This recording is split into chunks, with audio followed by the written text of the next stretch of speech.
Ever wonder what it takes to spark a full-blown war? Territory, resources, ideological differences. How about a wooden bucket? Yes, you heard that right.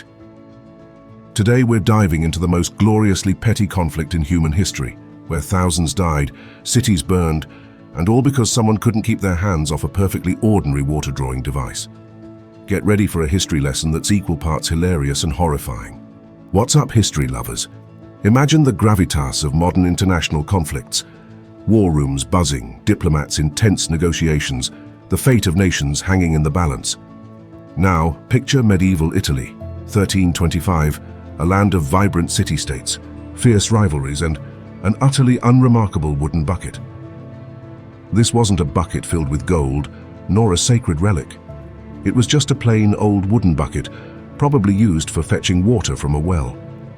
Yet this humble household item became the unlikely catalyst for a war that claimed 2,000 lives and left countless more wounded.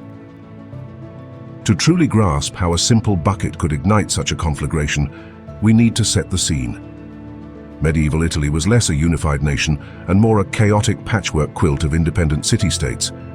Each boasted its own government, its own army, and an almost pathological sense of local pride.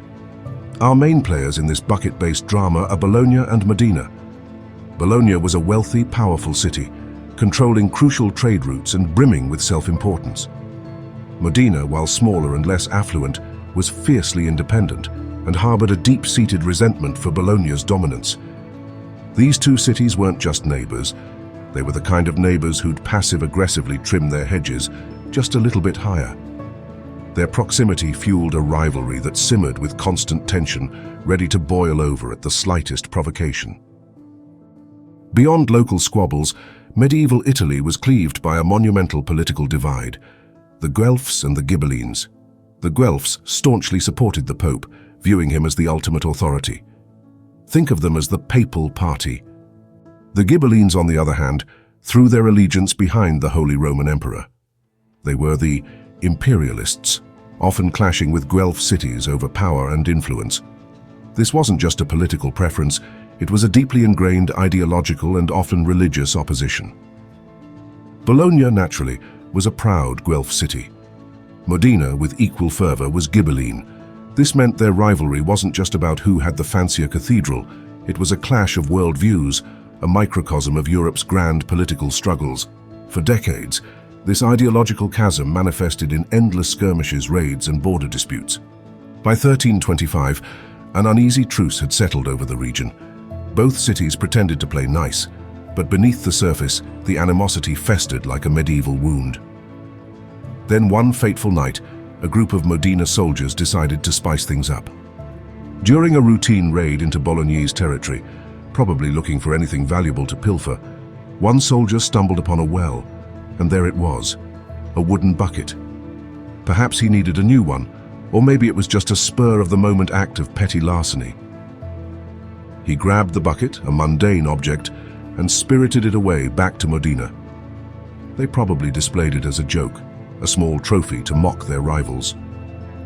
"Look what we took from Bologna," they might have chuckled, completely oblivious to the storm they were brewing. When news of the stolen bucket reached Bologna, the city council did not find it amusing. To them, this wasn't just about a piece of wood, it was a profound insult. Bologna was a city of immense pride, wealth, and influence, and its reputation was paramount. For smaller, inferior Modena to steal from them was an act of audacious humiliation.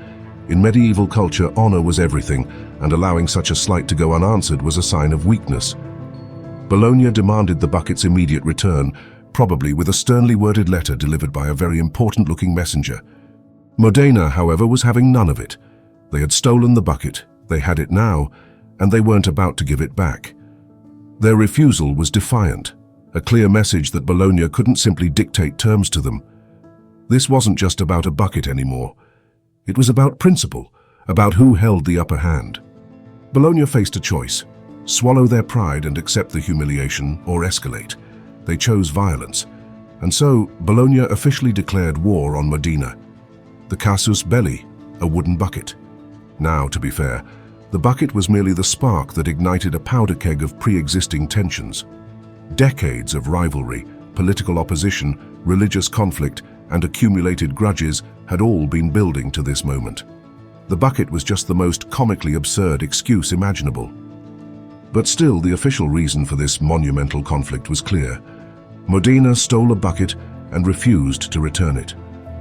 Both sides began mobilizing their forces, calling upon allies and hiring mercenaries. Bologna, with its wealth, assembled a formidable army of approximately 32,000 soldiers, complete with infantry, cavalry, and all the medieval bells and whistles. Modena, though smaller, was not to be outdone. They rallied their Ghibelline allies, mustering an army of around 35,000 soldiers. The stage was set for a truly epic and utterly ridiculous confrontation. On November 15, 1325, the two armies clashed at the Battle of Zappolino, a field nestled between Bologna and Modena. Over 60,000 soldiers, armed with swords, spears, and axes, stood ready to fight. Bologna's commanders were confident. They expected a swift victory. Modena's forces, however, were fighting for more than just territory. They were fighting for their pride, their independence, and let's not forget that darn bucket. The battle was brutal, a chaotic maelstrom of medieval warfare. Cavalry charges slammed into infantry lines, archers rained down arrows, and men hacked at each other in close-quarters combat. Hours passed, and the casualties mounted. Despite Bologna's initial confidence, their lines began to falter. Modena's forces, fueled by determination and perhaps the sheer audacity of fighting for a bucket, pushed them back. Bologna's army broke, retreating in disarray, pursued by Modena's victorious cavalry. The Battle of Zappolino was a decisive victory for Modena.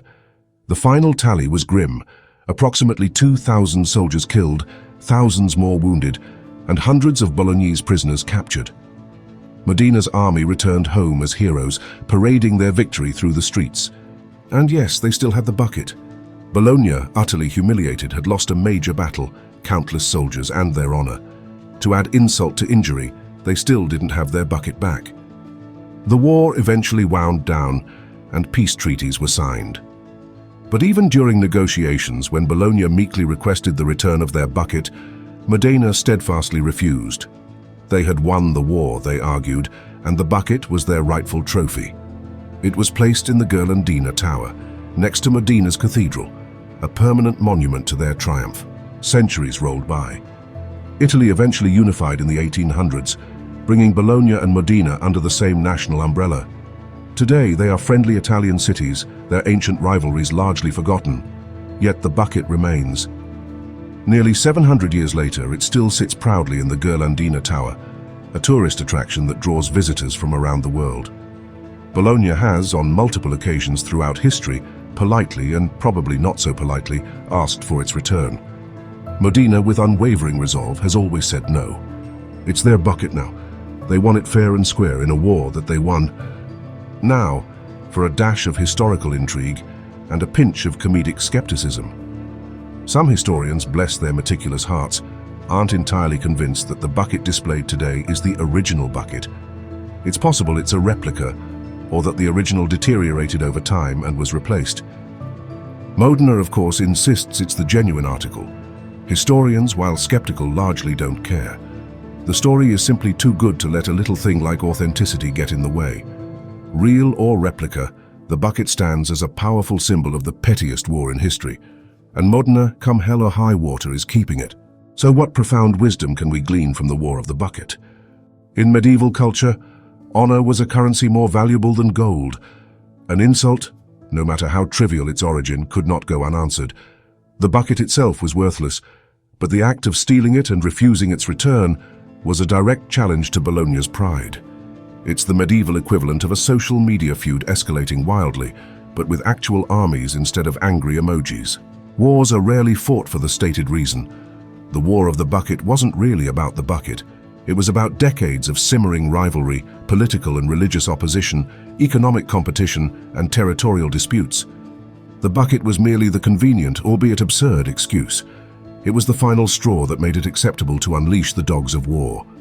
To Modena, the bucket isn't valuable for its material worth. It's valuable because it represents their victory, their defiance, and their ability to humble their powerful neighbor.